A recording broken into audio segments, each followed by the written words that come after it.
Bueno, que los patitos estamos con esta historia bien curiosona que puede dar a la reflexión en dos sentidos. Y es que la Guardia Civil denuncia el acto en Oñati en el que un niño apuntó con una falsa escopeta al cabezudo que simula un agente. La agrupación unificada de Guardia Civil les pide explicaciones al Ministerio Interior por permitir este tipo de manifestaciones contra el cuerpo. Vamos primero con la reflexión y después vamos con el cuerpo de la noticia a ver si se encaja en lo que podemos pensar. Hay dos partes. Uno, un hecho de que la Guardia Civil denuncie. Y ocho, la posibilidad de que haya un niño que apunte con una falsa escopeta a un cabezudo vestido como simulación de un agente. Es decir, alguien disfrazado y que habría una situación que, bueno, sucede con un evento que a veces pasa de fuera la Guardia Civil, de jornada Fanemendi, que al de Mendic y todo esto, y que esta parte entroncaría ciertamente con lo que dice el Estatuto de Autonomía respecto del hecho de la Guardia Civil. Y hemos comentado alguna que otra vez de que es necesario el hecho de que la Guardia Civil está en España, en aquellos lugares donde no tienen policía propia. Recordemos aquí, ciertamente, como diría mi amigo Sabes Grandío, de que en Galicia, que el señor Alfonso Rueda dice que es la primera comunidad de una unidad delegada de la Policía Nacional, lo cual el Estatuto de Autonomía de Galicia permite el establecimiento de una policía propia, lo cual no quieren, a pesar de ser una nacionalidad, aunque les puedo entender porque el sistema de financiación del régimen común es algo bastante arbitrario y bastante difícil de explicar. Seguramente ni siquiera el señor Alfonso Rueda sería capaz de explicarlo en 15 minutos o en 4 folios de DIN A4, sin siquiera mencionar el foral, lo cual ciertamente es algo que nadie jamás ha podido cumplimentar, este desafío que he lanzado hace bastantes años, pero que jamás alguien ha podido darme una satisfacción positiva. Ciertamente, ahí tenemos las unidades delegadas de la Policía Nacional. Algunas existieron, otras siguen existiendo. El caso de Galicia, existió también en el caso de Asturias, de Aragón, de Valencia, de Andalucía. Territorios que no tienen una unidad propia de policía, ya sea la Ertzaintza en el ámbito vasco, en el ámbito de los Mossos de Escuadra, incluso la Policía Canaria, que tiene una primera promoción en el año 2010 de resultas de la relación con el entonces ministro del Interior, el señor Alfredo Pérez Rubalcaba, que en paz descanse y en gloria esté. Y por tanto, ahí tenemos la conexión con aquellas policías propias en el ámbito de las unidades delegadas de la Policía Nacional y aquellos territorios que han visto cómo las casas cuartel que estaban en los determinados pueblos se retranqueaban a la capital de comarca y luego en la capital de provincia y iban drenando esos recursos que son tan importantes y luego aquel muchachote que hicimos un vídeo que cometió una tropelía que era uno venido de las guerras serbias y que bueno, acabó matando a gente y que evidentemente en las zonas rurales, en las zonas importantes de España, porque son españoles y muchos españoles, ya sea en la zona de Salamanca, la zona de Teruel, la zona de Soria, la zona de Guadalajara, la zona de Extremadura, lugares que siguen teniendo españoles y muchos españoles que requieren de protección y ahí no tienen policías propias, ahí requieren de la casa cuartel de la Guardia Civil y si van limitando, sobre todo teniendo en cuenta el pensamiento de la unicidad del Estado, la gerontocracia del poder, el ámbito de la visión jacobina, poniendo más policías nacionales y guardias civiles en el País Vasco, en llamadas vascongadas, en el ámbito de Navarra, en el ámbito de la situación de Cataluña, tenemos ahí un cóctel perfecto en donde hay sobre representación de policía y ausencia de policías en donde debería haberlas porque no tienen alternativa.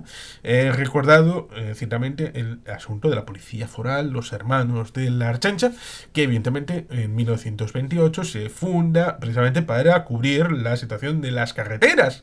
Es decir, un cuerpo que fundase para establecer la relación con la seguridad en el ámbito de las carreteras. Luego en 1962 Franco le quita arbitrariamente la capacitación cuando evidentemente a Navarra le había dado la laureada de San Fernando, habiéndonos sido un frente de combate en la época de la Guerra Civil y del alzamiento, el glorioso alzamiento nacional. Y aún así tuvieron 3.000 víctimas en el ámbito de la Guerra Civil. A veces se juega con el júmele júmele respecto de contamos para derechas e izquierdas, para víctimas, no víctimas, solamente la CAV, solamente Araba, Vizcaya y Guipúzcoa. O mezclamos también Navarra, porque para el establecimiento de un equilibrio en el ámbito de derechas, izquierdas y nacionalismo vasco en las elecciones de febrero, junio de primera y segunda vuelta de 1936, para meter el equilibrio, deben de meter a Navarra, porque es donde ganaron las derechas españolistas. Y por tanto, solamente desde este punto de vista se puede establecer en el escenario vasco un tribote. Solamente desde ese punto de vista se puede establecer el tribote en el ámbito de igualdad en derechas, izquierdas y el nacionalismo vasco, que no pudo estar en la primera vuelta porque no llegaron los resultados, pero hubo en la segunda vuelta, sobre todo en el ámbito de Vizcaya, de Álava y de Guipúzcoa, una segunda vuelta en donde ya el PNV tuvo esos escaños, que creo que fueron 9, habiendo bajado de 13 que tuvo en 1933. Por tanto, esto es interesante a la hora de entender el origen de las cosas y que evidentemente resulta curioso y paradójico donde habitualmente el discurso va por un lado. Luego nos encontramos con que cuando UPN llega a un acuerdo en 2000 con Aznar para el tema de la transferencia de tráfico, pues es fantástico, es maravilloso. Eso retiraría a la Guardia Civil para la competencia de tráfico y sería exclusiva para la Policía Foral. Pero luego, cuando lo llega el PNV y luego vuelven a firmar sobre la línea de puntos el mismo Eche Bildu, que no merece comentario alguno, pues evidentemente ahí tenemos el asunto de que ahí sí, que Aitor Esteban consiga la competencia de tráfico para la Comunidad Foral de Navarra. Eso sí es problemático, problematiquísimo. Porque quita la comunidad foral de la benemérita, pero una benemérita que necesita estar en otros lugares de España, en otros lugares donde no hay cobertura de policías autóctonas. Y por tanto ahí estaría una reflexión bien interesante acerca de dónde tiene que estar la Guardia Civil y para qué. Pero dejando de lado esta reflexión acerca de este asunto, estarían las dos posiciones que comentaba al principio acerca de, por un lado, la seguridad de los cuerpos y fuerzas de seguridad del Estado, sea el Estado español o sea cualquiera, y ámbito de hasta qué punto se puede hacer chanza, porque depende también del código postal. Si esta chanza, en vez de hacerse en Guipúzcoa o en Navarra, se hiciera en Huelva o en Cádiz, si se hiciera en el carnaval de Cádiz o en el carnaval de Tenerife, si les pusieran a hacer remedos de chirigotas, ¿sería lo mismo? ¿Sería la misma percepción? ¿O es depende de quién haga qué? ¿Hay una percepción y una resolución de respuesta? Es una reflexión que creo que sería conveniente hacerla respecto de muchas situaciones ácidas, en chistes, humoradas. Recordemos que hubo ataques de gitanos en una boda en Andalucía. No recuerdo exactamente en qué ciudad y en qué provincia, pero algo mucho más grave de lo que pudo ser el ataque supuesto de los chavales de Alsasua. Y que ciertamente recordemos aquella camisa blanca después de los autos y hecha completamente blanca. ¿A quién pensaba que iba a hacer jirones y de color rojo debido a la sangre? Un esguince de tobillo no puede ser equiparado a un atentado terrorista donde vuelen con bombo a lapa. Ni en la percepción, ni en el ajusticiamiento, ni en el ámbito de la situación penal. Pero a veces los castigos ejemplares están dentro de la práctica y no del Código Penal. Están en la práctica para ser ejemplarizantes, ya sea el 1 de octubre, ya sea los de Alsasua, ya sea otra cosa. Y por eso se dice el tema del código postal a la hora de la aplicación de ciertas normativas. Por eso resultaría interesante el hecho de ¿hasta qué punto es posible hacer chistes? ¿Hasta qué punto vas a hacer performance? ¿Recuerdan los de Alcaeta? Aquel teatrillo en Madrid, que ciertamente estaban ligados al tema de Podemos y por eso tuvieron cierta prestancia a la hora de ir los jueces a por ellos. Lo cual ciertamente ni siquiera habían visto la función, porque precisamente era una chanza dentro de la situación del teatro, denunciando precisamente lo que acabaron consiguiendo. Lo que hicieron los tribunales en aquel caso era lo que estaban denunciando que podía pasar en aquel tema del del cartel de Al-Qaeda. De mezclarlo todo. De juntarlo todo para hacer un totum revolutum que ciertamente es del agrado de algunos para poner siempre un asunto en el frontispicio y ocultar los demás. Pero por otro,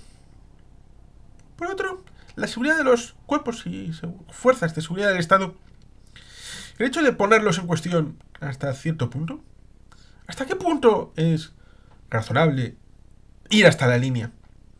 ¿En qué punto se traspasa el respeto y irrespeto?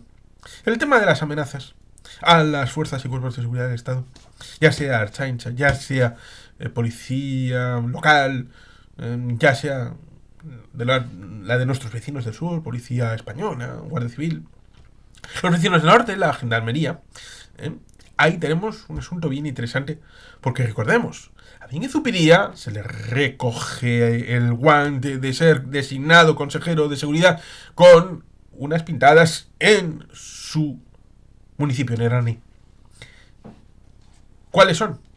Pues diciéndole que da igual, Ertzaina se lucha, Cipayo se lucha en la jerga de la pintada, da igual cualquier otra cosa, que van a ir a por ellos, a por los Ertzaina se lucha, y a por los del Consejo de Gobierno, y a por el consejero de seguridad, y con una tríada de esvástica, estrella de David y PNV, con letras. Lo cual ciertamente recuerda al hecho de lo que vimos en 1932 en Navarra, precisamente, unos domingos de primavera, en unos flyers de la época repartidos para poner en cuestión una tríada distinta, aunque parecida, como es el ámbito judío representado por el compás masónico. La hoz y el martillo también estaba presente, y el ámbito del nacionalismo vasco. Vamos, que en la tríada era judaísmo, comunismo y nacionalismo vasco. Lo cual ciertamente es interesante porque la esvástica ahora y el comunismo entonces tuvo una época entre 1939 y 1941 donde fueron súper amigues, hasta el punto de que nos encontramos en el año 1940, en mayo-junio, al líder del Partido Comunista francés, Georges Marchais, que bueno, lo sería posteriormente con el tema del eurocomunismo y todo esto, pero tienen todos un pasado. También François Mitterrand como presunto colaboracionista del régimen de Vichy, y este subsidiario del ámbito de la Alemania nazi, y por tanto nos encontramos con también Georges Marchais, que tiene reuniones en mayo de 1940 y posteriores durante bastantes meses con el hecho de hacer intercambio de prisioneros. Si era usted un exiliado del nazismo que había salido antes de la Segunda Guerra Mundial de Alemania, y el Partido Comunista francés sabía dónde estabas, se lo decía a la Gestapo, se lo decía a los ocupantes. Estas cosas son interesantes de estas reuniones del comunismo francés, que contribuyó decisivamente a la caída de Francia en mayo de 1940. Son cosas que merece la pena recordar. Y el hecho de que, evidentemente, esa triangulación de 1932 y esta triangulación de ahora también tiene como referente el hecho de que siempre EAJPNV ha estado con la democracia, ha estado con la libertad y con los derechos humanos. Siempre. Toda la vida. Y eso a veces a algunos les molesta, claro está.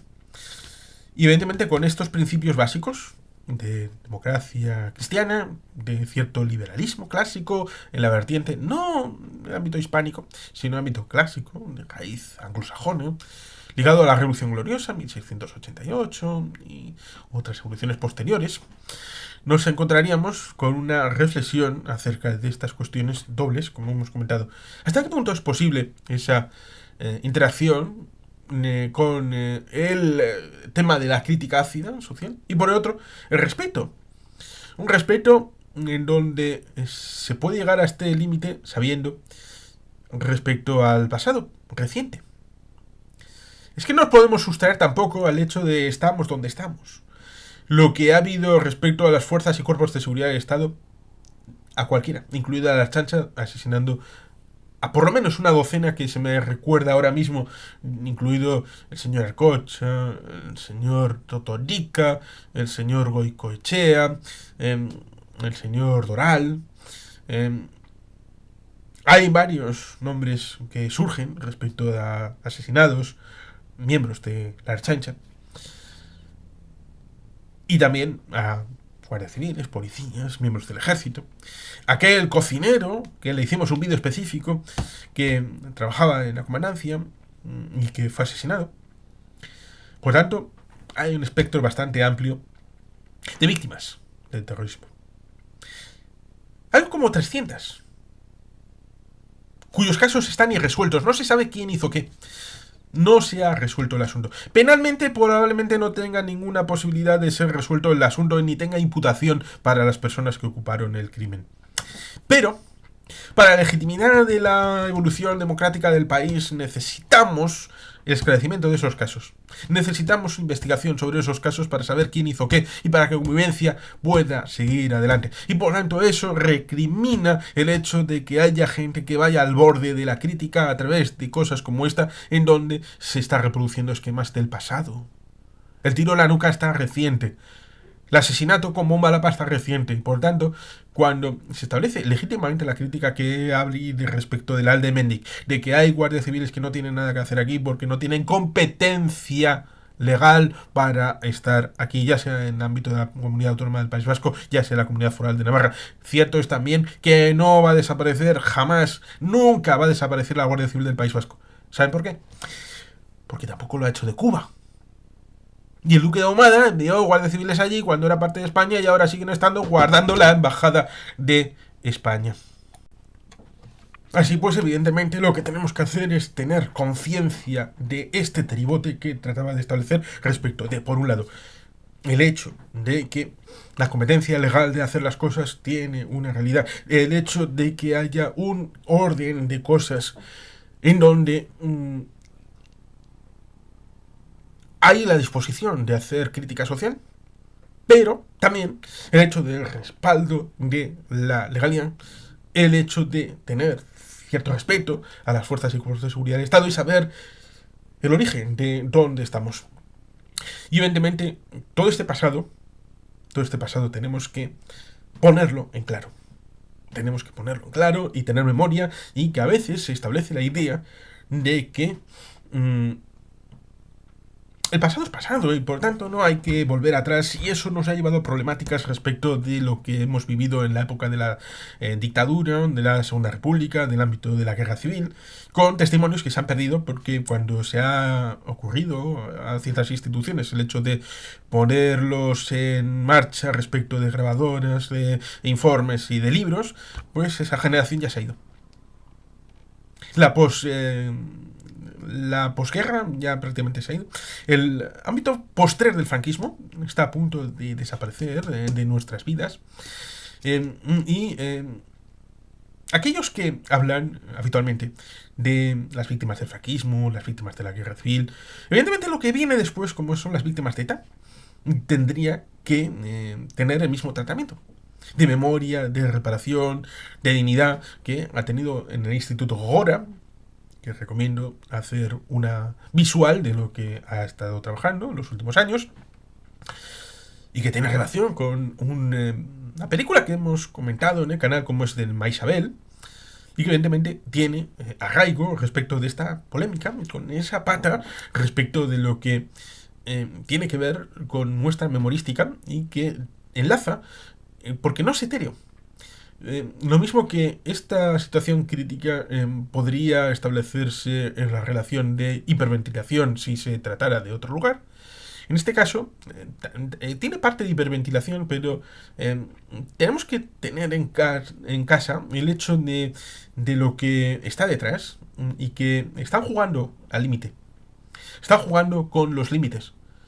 Y ciertamente están queriendo hacer amigos de la parte crítica, que le surgió la escisión de GKS, algunos carteles de abstencionistas en 2024 en ciertas paredes de Euskadi para con las elecciones vascas y también las europeas, movimientos que hablan de salida de Euskadi de la OTAN y de la Unión Europea, Lo cual ciertamente son elementos que están por debajo de una formación ligada habitualmente a Sortu, a Bildu, que se han aburguesado, han pisado moqueta, han buscado poder. Por tanto, ahí tendríamos un asunto interesante, porque son contradicciones internas que tratan de subsanar con días como este de salida de Rausha, salida de la rabia, por ciertos elementos de válvula de escape, y por tanto ahí estaría parte del asunto de este tributo que he tratado de configurar. Por tanto, aquí estaría el asunto ligado a esta historia. Y es que la agrupación unificada de guardias civiles, el sindicato de la Guardia Civil, ha anunciado el acto celebrado en Oñati, en el que se volvió a celebrar una jornada reivindicativa para pedir la marcha del cuerpo de la localidad y el cierre del cuartel. El sindicato ha publicado, además, un vídeo en el que, durante la manifestación celebrada en la tarde del sábado, un niño con una escopeta de plástico simulaba que disparaba a un cabezudo que simulaba ser un agente de la Guardia Civil. Mucha simulación, pero hemos comentado el asunto. Desde Auge exigimos explicaciones a Interior del por qué no se ha dado la orden a Fiscalía para prohibir este acto y medidas a seguir por la participación de menores para llevarlos a cabo. Expresaban en la población de Twitter, y las imágenes han sido también criticadas por distintos colectivos, entre ellos el propio PP de Oñati, que con un lots vergüenza ha resumido su parecer. En las imágenes se puede observar al niño acercándose con la escopeta al cabezudo que emula a un guardia civil durante la celebración de la manifestación que ponía colofón a la jornada anual Fan Mendik, que reivindica la marcha de la localidad de la Guardia Civil. Durante la marcha se escuchan gritos de Alde Mendik, Uchipaquean, fuera de aquí, dejarnos en paz. Por tanto, esto, cualquier otro que lo hiciera, pues seguramente tendría cierta legitimidad, cierta reivindicación, que podría serlo lo mismo que nos encontraríamos en otros lugares, el hecho de que reivindiquen el que instalen un casa cuartel, algunas de las cuales eliminaron en los últimos años, que la quiten o la pongan, en el caso de los territorios no forales, pues parece que es algo que no tiene problemas. Pero evidentemente, en el caso de Oñati, en el caso de Vascongadas, parece que sí hay problemas. Pero esta gente, añadido a lo demás, tenemos el hecho de que no son quienes a la hora de haber establecido una relación, por ejemplo, en Ordicia, que no está tan lejos de Oñati, cuando el 4 de septiembre de 1986 asesinaron a Yoyes, y uno de los asesinos de Yoyes, el tal Kubati, muchos años después, quiso aplicarse para sí y a sus amigos aquello que le negaron a Yoyes. Por tanto, hipocresía es nada, y sabemos quién hace qué, y por tanto, el fondo del asunto tiene ese tribote que he comentado, de que la Guardia Civil tiene que salir de Vascongadas. Sí, porque no tiene competencia. ¿Esta gente tiene legitimidad para hacer lo que hace, rayando en la memoria y en lo que estamos pensando? No. Por lo tanto, los organizadores de la jornada, Fan Mendik, denuncian ciertamente la muerte hace 34 años de la oñetarra y miembro de ETA Susana Arregui durante un tiroteo con la Guardia Civil en la FOT de Irunberri, pero ciertamente nos podríamos remitir a todas las circunstancias referidas a asesinatos de ETA, referidos a miembros y cuerpos de la seguridad del Estado, ya sean echaines, ya sean guardias civiles, ya sean policías, y ese cocinero que está específicamente establecido en un vídeo en el canal como señal de todos esos presuntos muertos. Digo presuntos porque algunos dicen que no murieron, referido a ser una víctima directa, sino colateral, como por ejemplo aquel Gelchale de Tolosa, nacido en Ugao Miravalles, y que es la víctima de Ugao Miravalles, y que evidentemente lo tenemos en la memoria, porque el señor Albert Rivera, cuando fue a visitar a Ugao Miravalles por ser localidad del señor Josu Ternera, pues ciertamente se olvidó de la víctima nacida ahí, como es este muchacho con carnet del PNV, asesinado por error en Tolosa, siendo un obrero. Con lo cual la cosa tiene que ser contada con linealidad, pero también con profundidad, con conocimiento, con realismo y con trasfondo de la historia, para reproducir lo bueno y olvidar lo malo, tener memoria presente y saber perdonar cuando el asunto ha sido sujeto de paso por el tamiz de la memoria. Y bueno, sin más, queridos patitos, es que ricasco, agur, verbat, Betty Gelpia.